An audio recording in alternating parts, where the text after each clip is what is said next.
Glun a longtemps été un lieu de villégiature pour les Montois. Certaines familles y ont construit des maisons de campagne, dont les plus importantes sont qualifiées de châteaux. Des familles s'y établissent, alors que d'autres ne sont habitées que pendant la bonne saison. Vers 1900, on dénombre plus de 15 châteaux à Glun. Certains méritent qu'on s'y attarde.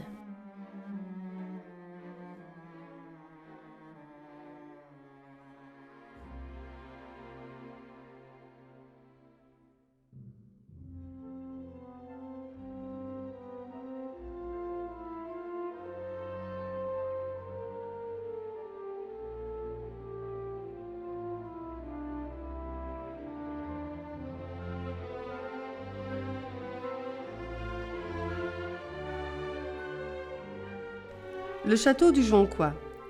Le château du Jonquois est bâti vers 1840 par Nicolas Nicaise. En 1862, Xavier de Patoul acquiert le château. Peu après, il propose de donner l'orangerie de sa propriété aux sœurs des filles de Marie de Pêche qui y installent une école gardienne. Après son décès, le baron Alfred Bonnard achète le château pour la somme de 40 000 francs belges.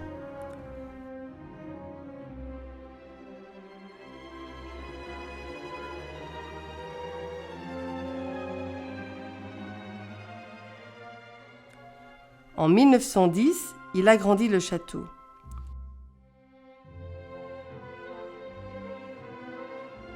Plus tard, son fils Jacques met à disposition son parc pour les fêtes scolaires des écoles libres. Les fancy fairs des écoles des filles et des garçons s'y déroulent à tour de rôle.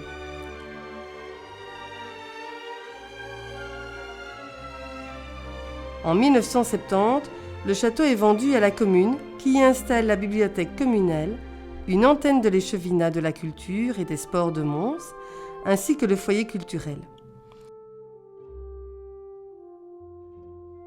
Plus tard, c'est le commissariat de police qui s'y installe. Mais le bâtiment ne correspond plus aux besoins de l'époque et en 1992, il est démoli. Lors de la destruction du château, les compagnons du parc du Jonquois sauvegardent le parc et son ruisseau.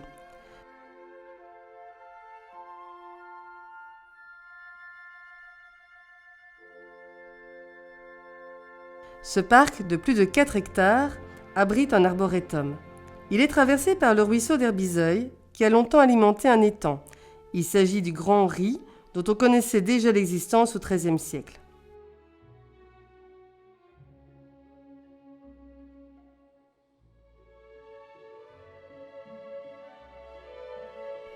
On peut y admirer une quarantaine d'essences indigènes ou exotiques.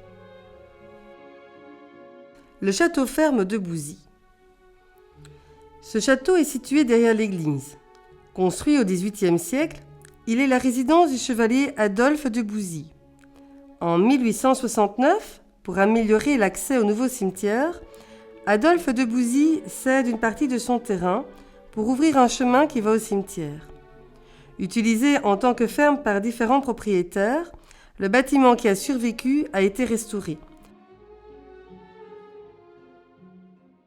Il se situe au croisement des rues de Bouzy et de Simonon. On y voit encore un porche d'entrée préservé.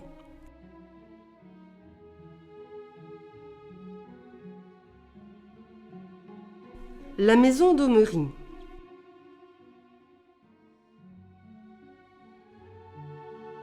Cette belle bâtisse située rue Léopold III numéro 3 a vraisemblablement été construite par Nicolas d'Aumery, échevin de Glun, qui en est le propriétaire vers 1860-1865.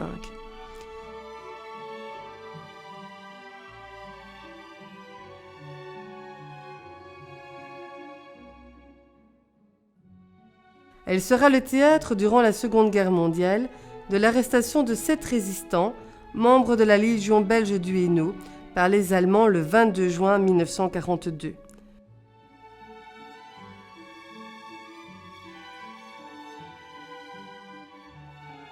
Tous mourront en captivité.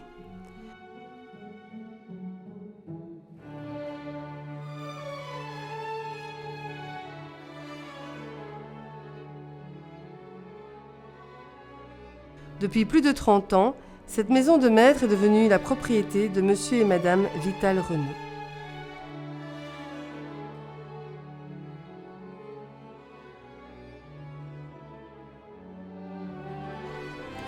Le château Millefort.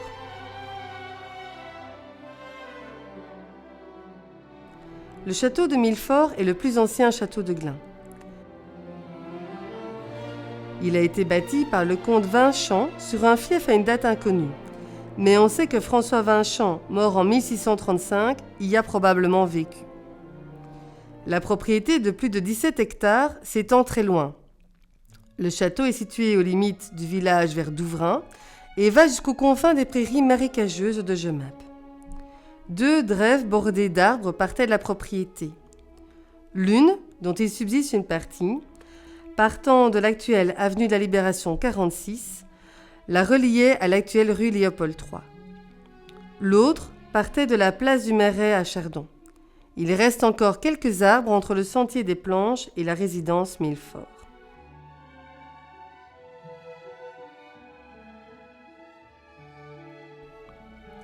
Vers 1970, le château devient un hôtel-restaurant-bar. On y fabrique de l'hydromel avec l'eau du domaine. En 1995, lors des Journées du patrimoine, on visite la distillerie. Le domaine est vendu en 2005 et une partie du parc va être lotie.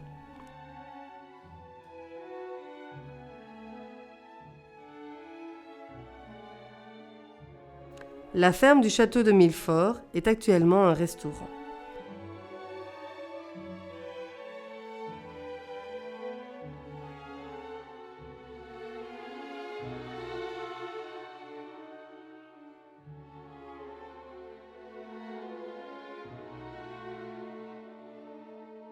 Le château de l'Aulnoy.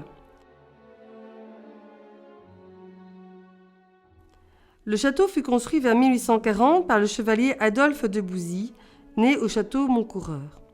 Par la suite, il habite au château ferme de Bouzy et décide en 1840, peu après son mariage, de construire le château de l'Aulnoy. Une vingtaine d'années plus tard, Adolphe de Bouzy deviendra bourgmestre de Glun pendant 12 ans et il sera également nommé comte. On raconte qu'il assistait à la messe dominicale au premier rang de l'église avec son épouse. Il quittait toujours la messe avant la fin, aux grandes dames du curé de Rouillon. Au sortir de l'office, les enfants le saluaient respectueusement, et pour leur faire plaisir, le comte avait toujours de la menue monnaie qu'il tenait dans ses mains derrière le dos. Le cortège enfantin n'est pas sans agacer la comtesse, mais jamais elle ne parviendra à lui faire perdre cette habitude. Le château sera détruit en septembre 1944 durant la bataille du Long-Coron. Alors propriété de la famille André, originaire de Gand, le domaine est vendu à la famille Delard en 1956. Subsistent aujourd'hui à l'entrée les bâtiments de la conciergerie et des stalles d'écurie, les bâtiments transformés de l'orangerie et de l'écurie ainsi que la glacière. Un livre décrivant de manière romancée la vie quotidienne au château de l'Aulnoy a été publié en 1929.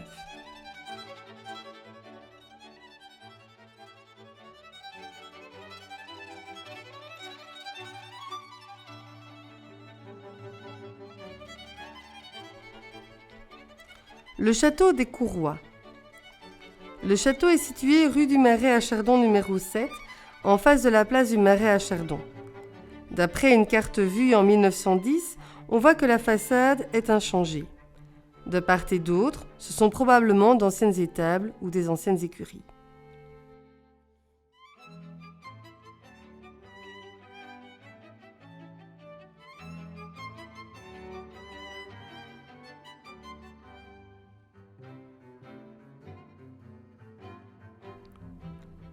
Le chalet du Jonquois. Situé rue des Puits, il a parfois été également appelé Château des Courroies, sans doute à cause d'une erreur sur une carte postale. Vers 1860, il appartient à la veuve du comte Vinchamp de Millefort. Des fragments de murs encore visibles à la rue des Puits laissent courir la légende de l'existence d'un château. Une maison voisine du châtelet du Jonquois serait en fait issue d'une transformation des écuries.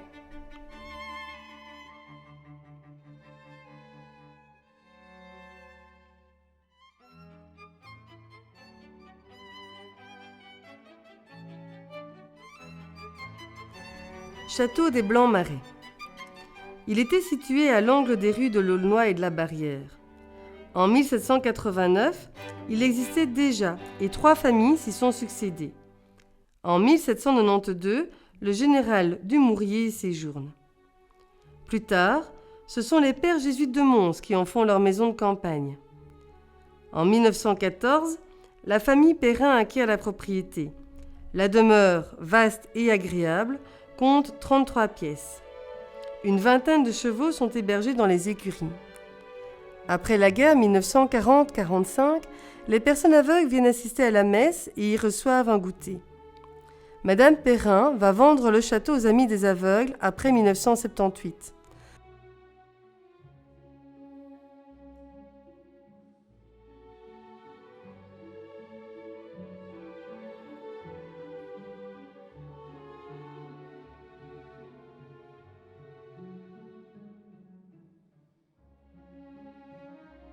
Le bâtiment est détruit en 1983 pour permettre l'expansion du complexe des Amis des aveugles, rue de la Barrière.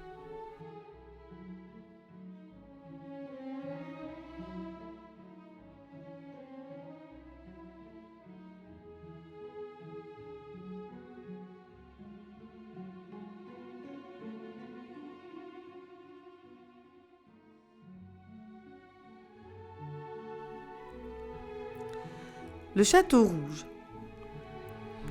Le Château Rouge est construit en 1850 sur l'emplacement d'une maison de campagne. Il se situait rue de la Barrière et était voisin du château des Blancs-Marais. À un moment, il devient propriété des Ursulines de Mons, puis il est acquis par la famille Philippe Hélin qui y adjoindra une laiterie. En 1968, le château devient propriété de la Grande Famille, maison de retraite pour personnes âgées et aveugles. Le Château Rouge est démoli vers 1975.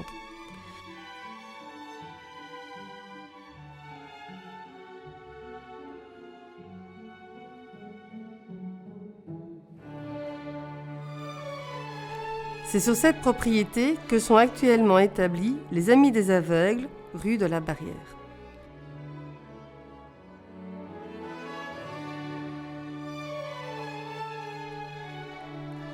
Le château de la Barrière.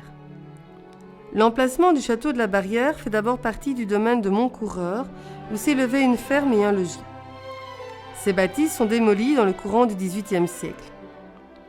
Monsieur de Paredes y construit alors un manoir, qui sera un des fondements du château de la Barrière. Par héritage, la propriété passe à la famille Gigot, qui la divise en 2 lots. Le lot qui contient le château passe à la famille Perrin. Celle-ci cède une partie de sa propriété pour y construire l'école Saint-Joseph. Le château est entouré d'un parc de 8 hectares. Vers 1930, il est un lieu de promenade avec café-restaurant, tea room et attractions. On y déguste des tartines au fromage, les enfants se distraient sur divers jeux dans le parc. Il y a un étang pour pêcher ou canoter et même une grotte. Durant la guerre 1940-1945, la demeure est occupée par les Allemands. En 1951, la famille Perrin vend la propriété à la province de Hainaut, qui y transfère l'école pour aveugles créée par M. Simonon.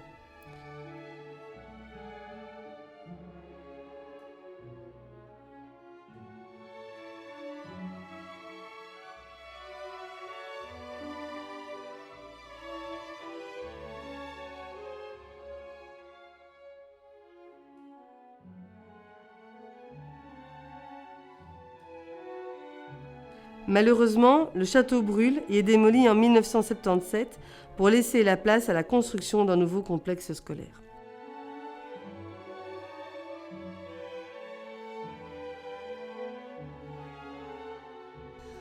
Château Gigot.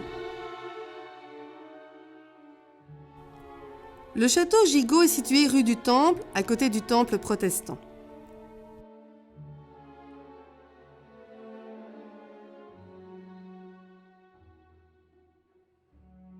Au milieu du XIXe siècle, il est la propriété de Gaspard Joseph Fontaine, bourgmestre de Glun de 1836 à 1848.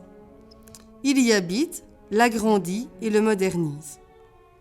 Plus tard, La propriété passe à la famille Gigot, qui ne l'habitera pas et bouchera même les fenêtres afin de payer moins d'impôts.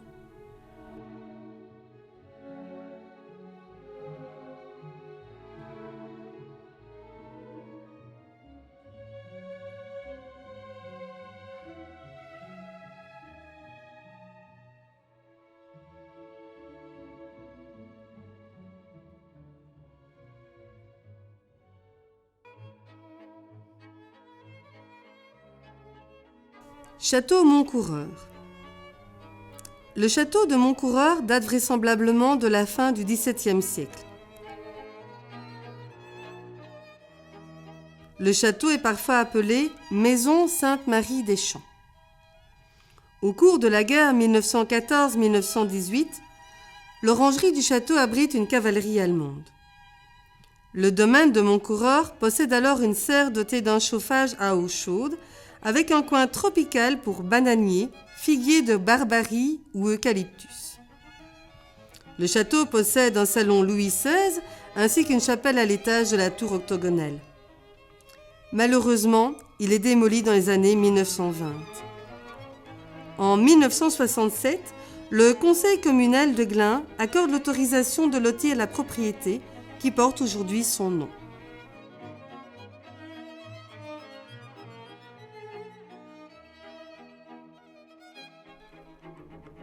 Le château du Festinois.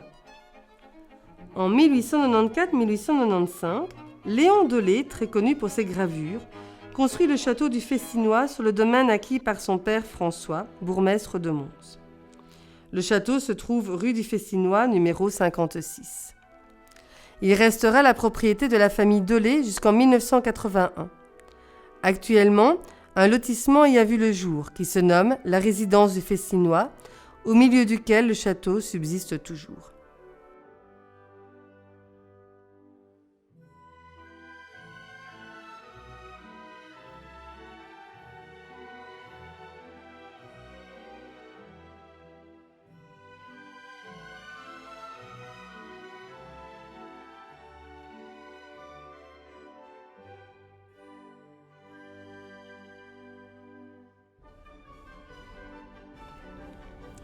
Le château du Bois d'Auchin.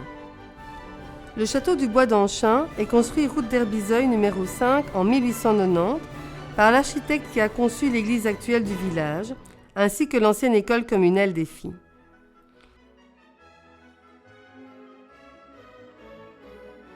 Vers 1910, il est habité par la famille bruxelloise Van der Ton, qui l'avait acheté comme maison de campagne.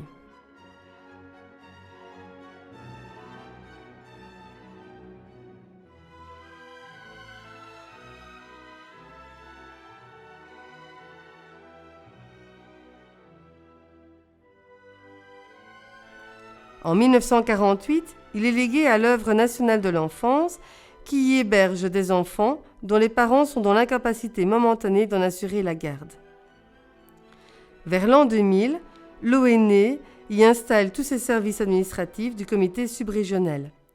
Les enfants n'y sont plus hébergés.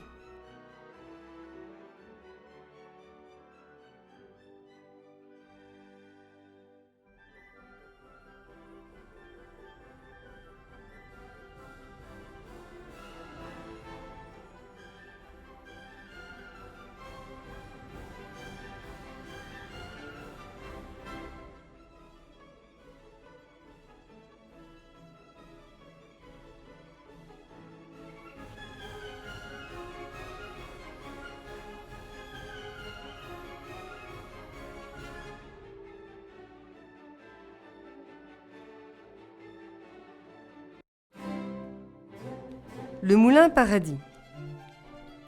Le moulin se situe rue Moulin Paradis numéro 2. Il a été installé sur une dérivation du ruisseau d'Herbizeuil en 1848 par M. de Labille. L'année suivante, il devient la propriété d'un certain M. Paradis qui lui donne son nom. Il aurait servi de pensionnat ou de maison de vacances pour enfants. Plus tard, lors de sa désaffectation, il est transformé en habitation avec un ajout important. Cet ancien moulin remanié une première fois dans le style villégiature des années 30 existe toujours.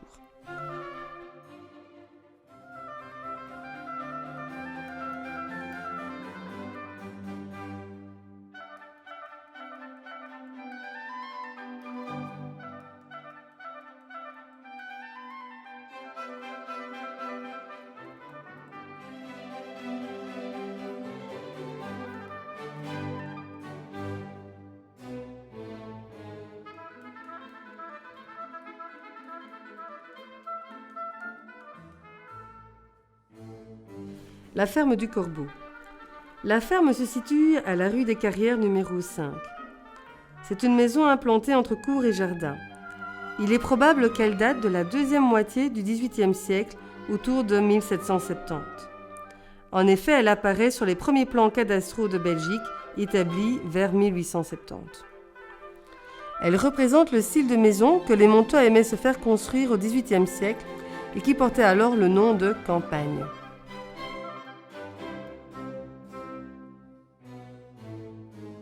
Le château Lambillotte. Le château a été construit par M. Dumoulin, qui y adjoindra des serres et y cultivera des plantes rares. Plus tard, le château de Lay sera construit un peu plus loin. La propriété est acquise ensuite par M. Lambillotte, fondateur des Amitiés françaises à Mons et professeur à l'école des mines, ainsi qu'à l'Institut Warroquet vers 1910. Pendant plus de 25 ans, de nombreux conférenciers sont invités à séjourner au château de M. Lambillotte. Cette grosse bâtisse était parfois qualifiée de Petit Versailles par les invités, qui y séjournent tels que les artistes de la Comédie Française ou des compositeurs comme Jean Nohain. On note aussi le passage au château de M. Lambillotte de Jules d'Estrées, Léon Blum ou Courteline. Une stèle à la mémoire de M. Lambillotte a été érigée dans le parc du Vauxhall à Mons. Malheureusement, elle a été volée.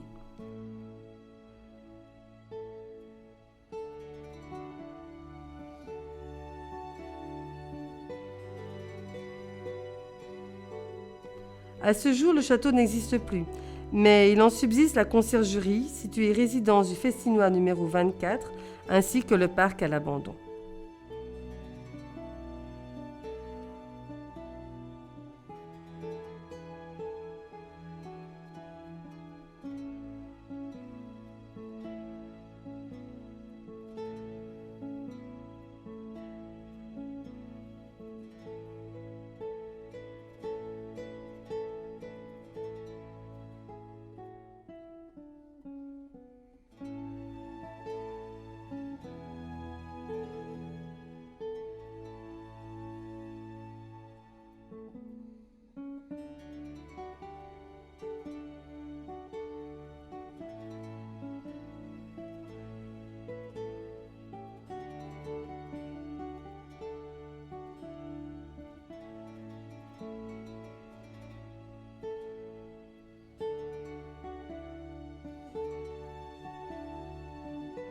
Château Lame.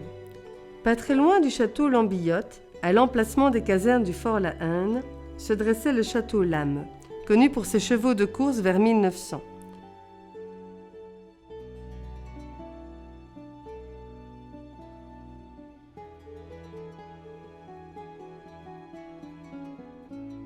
Il n'en reste aujourd'hui que des vestiges. Le château se situait à la limite du territoire glinois.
Maison Préau.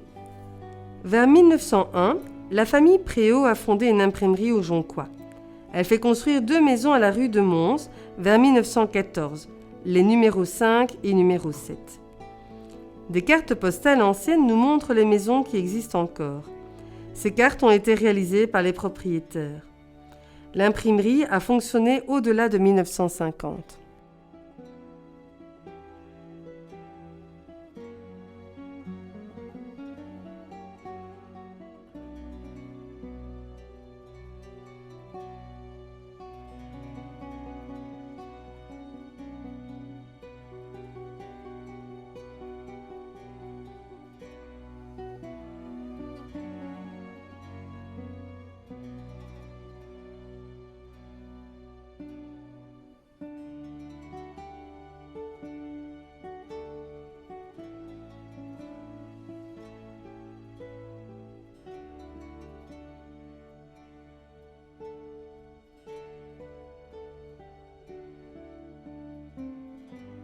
Le château ferme Mauroy.